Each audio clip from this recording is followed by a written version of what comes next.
none of that explains why he promoted him in the first place. And we've heard it all before.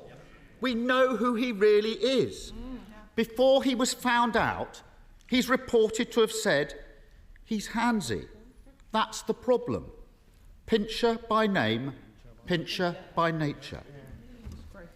Now, has the Prime Minister ever said words to that effect? And I'm not asking for bluster and half-truth. We've all had enough of that. Yes or no? Prime Minister. Mr. Speaker, I'm not going to trivialise what happened. Yes, Mr. Speaker.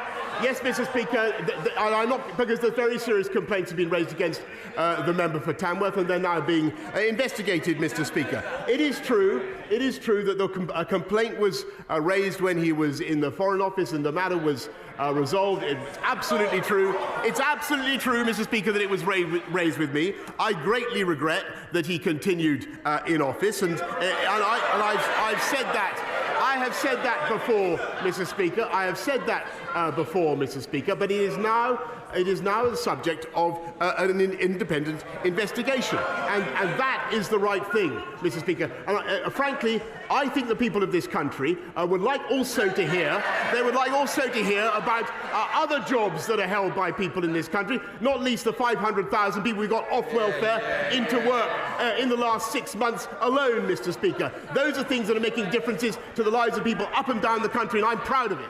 Keir Starmer. No one's cheering that. No denial.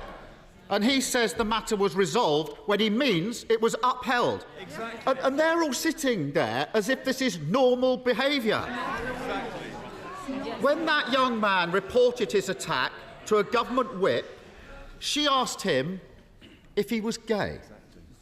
When he said that he was, she replied, "That doesn't make it straightforward."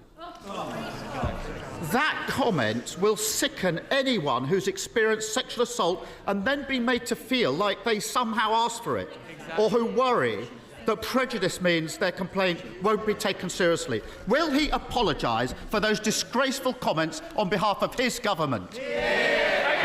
Mr. Speaker, I've already said that I regret very much that the member for Tamworth continued to hold office after the complaint was made against him in the Foreign Office, and it was resolved in the Foreign Office. His apology was accepted, but clearly that was not enough. And in hindsight, Mr. Speaker, I should have realised that he would not change. However, when it came to the Friday of last week, and when I was given the information that he's read out about the complaint that was made against the honourable member, I acted immediately, Mr. Speaker, and I took the whip away from him.